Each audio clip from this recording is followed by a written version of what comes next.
talking about how you'll be able to manage power imbalance in mediation. Power imbalance in mediation refers to a situation where one party has significant uh, more influence, resources, knowledge, control over the other person, making mediation process maybe unfair or ineffective. This imbalance can stir various factors such as financial disparity. One party has greater financial resources, giving the other party advantage, trying to make the other party feel more disadvantaged. You have emotional or psychological factors. One or the other party feel more intimidated, fearful, emotionally vulnerable, especially in dispute that concerns family or workplace dispute where you have a manager or someone that has more resources. You also have knowledge and expertise. There are some parties that have more knowledge about issues, mediation process, and the other party might try to struggle sometimes to feel like, oh, what is this process all about? You also have authority. There are some people they have high ranking individuals, especially in workplace conflict, where you have the employer and employee, you have the manager or CEO. You also have communication skills. If one party is more articulate or assertive, they may try to dominate the conversation, leaving the other party unheard. So a skilled mediator plays a crucial role in addressing these power imbalances by ensuring fairness, creating a safe space for discussion, empowering both parties to express their needs effectively. So how do we manage this power imbalance in mediation? Managing power imbalance in mediation is crucial to ensuring fair and effective mediation. And I'll be talking about some few strategies mediators can use to address or mitigate power imbalances in mediation. And one of them is establishing a ground rule for everyone, both the mediator and the parties. Before the beginning of mediation, you set ground rules for everybody to apply. For example, while you're doing an introduction, your opening speech in mediation, you can establish ground rule such as one person talk at the same time. We don't distract each other. We don't leave our phones on. We allow each party to finish talking before the other party start talking. Just the rule is just for us to respect our individual differences in the mediation.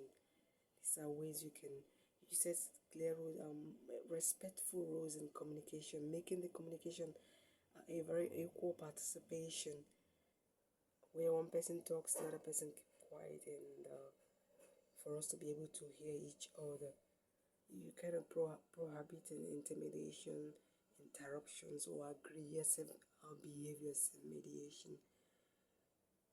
You're not trying to force them, but you set the ground rule. So when someone is trying to deviate from that particular rule, you're trying to remind them at the beginning of mediation, this is what we all agree.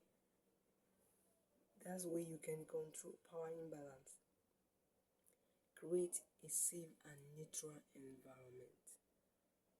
As a mediator, you have to keep your neutrality at all time to be able to manage power imbalance. You have to ensure them of your neutrality in the process. You have to make sure you're not siding anyone. Use a private session, the caucus, to check each party's concern. The caucus is where you before you use the private session. At the beginning of your speech, you must have explained to parties. Sometimes I will have to have a private session with you or with you, and you tell them These are what happens in private sessions. If you want me to relate it to the other party, then you give me the permission to do that. And this are what you tell me to tell to the other person in private sessions. And these are ways you can arrange sitting and speaking orders to avoid dominance by one party. You know, as a mediator, you sit in the middle. You face or they face you, depend. You know, create a way that they can both be looking into your eyes, and you see parties face to face, and why you're trying to mediate a dispute. Educate them on their educate them on their right in mediation. Educate parties, because some of them, they come to mediation, they don't even know what mediation is all about.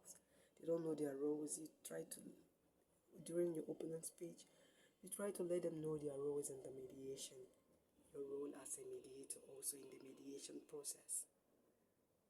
So when you educate them, empower them that this decision comes from you as a party. I'm here to guide the process. I'm not here to side anyone. You know, encourage them to support each other.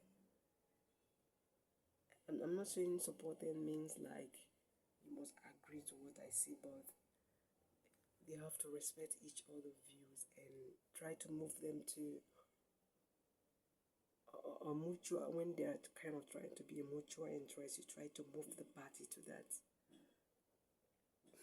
You control the process as a mediator, not the outcome, for you to create manage power imbalance.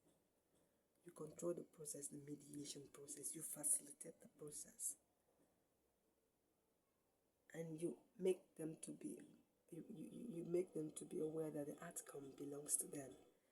You're only here to help them to discuss, because when two parties are in conflict, they can't be able to handle it by themselves. So the third party, which is the mediator, which is a neutral third party, is there to guide them to discuss, because it's a dispute. If they can help themselves, they won't be needing a neutral third party to confide in a mediator. You know, you have to also ensure that parties have equal speaking time and opportunity to present their views. For example, you cannot give one party A 30 minutes to speak, and you give party B 10 minutes to speak. It would be like, oh, I wasn't given enough time to speak. So you have to create an equal speaking time. You also have to try to intervene when the other party is trying to dominate the other party as a mediator. Remind them about the process. Remind them about ground rules. Remind them about their roles as a mediator. Address emotional and psychological factors. That's why private session is very important in mediation. You know, acknowledge emotions, show empathy, make sure they are valued, and make sure they are being heard. So as a mediator, you have to be conscious on the process. If you nod your head to a party A, you also nod your head to a party B. So you have to be conscious of your non-verbal clue. You have to be conscious of yourself, your own emotions, to be able to also, facilitate the process. Use active listening and reframing techniques to build confidence. This way to manage power imbalance. When you listen actively, reframing, like you try to remind them what they've said, summarize what they've said, trying to remind them this is what you said. Balance informations, a knowledge gap. Try to remind them what this party have said. Clarify complexity so that both parties understand. I don't use too much of technicalities in this process. Make the language simple for them to be able to, for you to be able to handle power imbalance. You know, You also know when to keep silent as a mediator when emotions are high. You know, as a mediator, you must remain vigilant, adjusting to approach. You know, you have to. You must be conscious. You must listen actively. Not that you are in the mediation, your mind is somewhere else. No, you have to be in the mediation process. So, as a mediator, managing power imbalance is very important in mediation. You don't say, oh, because this one is more richer, this one is more influential, then he or she have to dominate party A, party B. No, you have to learn how to manage power imbalance to have a smooth mediation process.